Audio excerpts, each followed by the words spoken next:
یہاں تک کہا کہ عنقریب اس نے دعوی نبوت کر دینا. اس لیول کا بغض اور زہر ایک مولوی کے اندر ہی ہو سکتا ہے. یقین کریں یہ کسی دنیا دار میں بھی نہیں ہوتا. انہوں نے کہا کہ میں دعوی نبوت کیے بغیر دنیا سے چلا جاؤں گا اور مر کے انہیں جواب دوں گا. اللہ اکبر. یہ پوری زندگی ان کے بڑے علماء مولانا مودودی رحمہ اللہ تعالی کو کیا کیا گالیاں دیتے رہے. یہاں تک کہا کہ عنقریب اس نے دعوی نبوت کر دینا. نعوذ باللہ. مودودی صاحب کے اسٹوڈنٹس ان کو کہتے تھے سر کوئی جواب دیں. انہوں نے کہا کہ میں دعوی نبوت کیے بغیر دنیا سے چلا جاؤں گا اور مر کے انہیں جواب دوں گا. اللہ اکبر. سرکار آج مولانا مودودی رحمہ اللہ کو 44 سال ہو چکے ہیں آلموسٹ دنیا سے گئے ہوئے. 1979 میں ان کی ڈیتھ ہوئی تھی. ان 44 سالوں میں تمام مکاتب فکر کا کوئی ایک حق گو عالم بھی پیدا نہیں ہوا جس نے اپنے ان بڑے بزرگوں کے گناہوں کی معافی عوام سے مانگی ہو جو مودودی صاحب کے اوپر یہ جھوٹا الزام لگاتے تھے کہ یہ دعوی نبوت کر کے مرے گا. کم از کم اتنی حیا تو کر لیتے. توفیق ہی نہیں ہوئی. اللہ کی طرف سے توفیق نہیں ملی نا. یہ اس بات کا ثبوت ہے کہ اللہ تعالیٰ نے اس پورے کے پورے طبقے سے ہی اپنا ہاتھ اٹھا لیا ہوا ہے. ورنہ انہیں توفیق ملتی نا.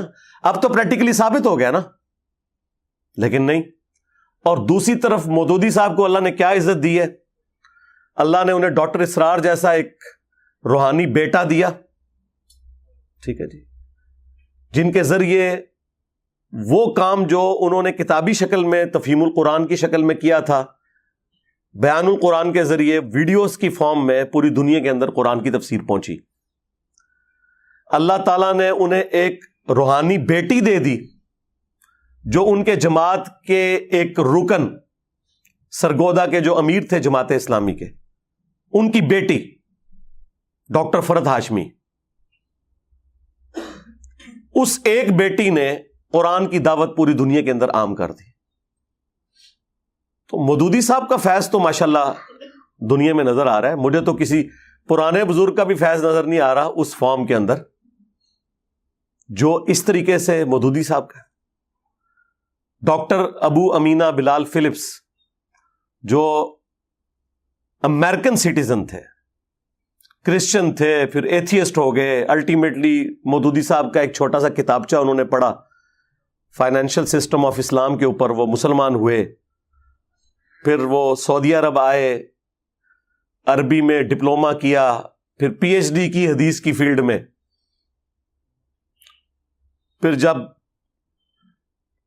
92 کے اندر امریکن فوجیں بلا لی تھیں سعودیہ والوں نے صدام حسین سے بچنے کے لیے, اس دوران ان کو انہوں نے ہائر کیا امریکن فوجیوں کے سامنے اسلام کو پیش کرنے کے لیے. کتنے لوگ مسلمان ہوئے, ہزاروں امریکن مسلمان ہو چکے ہیں ابو امینہ بلال فلپس کی دعوت کی وجہ سے. اور وہ خود مسلمان ہوا ہے مودودی صاحب کو دیکھ کے نہیں, سن کے نہیں, ان کی ایک تحریر پڑھ کے. ٹھیک ہے. تو مجھے بتائیں وہ علماء جو اس وقت ان کو گالیاں دیا کرتے تھے آج انہیں معافی نہیں مانگنی چاہیے؟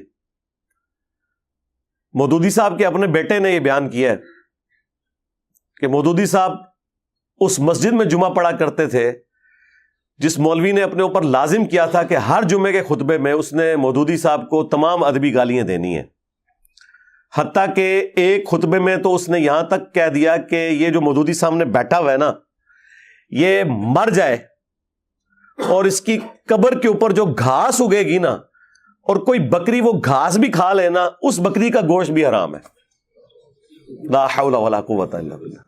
اس لیول کا بغض اور زہر ایک مولوی کے اندر ہی ہو سکتا ہے. یقین کریں یہ کسی دنیا دار میں بھی نہیں ہوتا. کدھر اس کا دماغ جاتا ہے. تو وہ بیٹا کہتا ہے میں تو گھر آ کے ناراض ہوا. میں نے کہا جی اماں جان نہ تو میں نے جمعہ وہاں پڑھنا ہے نہ ابا جی کو جانے دینا ہے. تو مودودی صاحب وہی ٹھنڈی طبیعت, انہوں نے کہا بیٹا اس سے کیا فرق پڑتا ہے. آج اس مولوی کا نام مجھے بھی نہیں پتا, ٹھیک ہے جی, نہ اس کی مسجد کا کوئی تعارف ہے. بس یہ مثال تھوڑی سخت ہے لیکن سمجھانے کے لیے کہ ابو جہل کا تعارف آج رسول اللہ کی وجہ سے ہے صلی اللہ علیہ وآلہ وسلم, اور اس مجہول یعنی ان نون مولوی کا تعارف مودودی صاحب کی وجہ سے ہے. اس سے زیادہ اس کی کوئی اہمیت نہیں ہے ہمارے لیے. That's all. کیا فرق پڑتا ہے؟ تو اس طرح کے جو جھوٹے الزامات لگاتے ہیں اپنے اوپر خود غور کیا کریں. جب یہ مجھے قادیانی کہہ رہے ہوتے ہیں تو انہیں شرم نہیں آتی ہے کہ جن کے بزرگوں نے اشرف علی رسول اللہ کلمے کو انڈورس کیا ہو, چشتی رسول اللہ کلمے کو پرنٹ کیا ہو, اس کو انڈورس کیا ہو, اور جو شخص ان غلطیوں کے اوپر بھی عوام الناس کو مطلع کرے اور ختم نبوت کے اوپر کام کرے, صرف اینٹی قادیانی کام نہ کرے, اس کے اوپر قادیانی ہونے کا الزام اور بڑے دبنگ انداز میں لگاتے ہیں اعتماد کے ساتھ. تو اس کا مجھے تو کوئی نقصان نہیں ہوا. جو بھی بندہ ویڈیو دیکھتا ہے اسے پتہ چل جاتا ہے کہ یار یہ تو بات ٹھیک کر رہا ہے.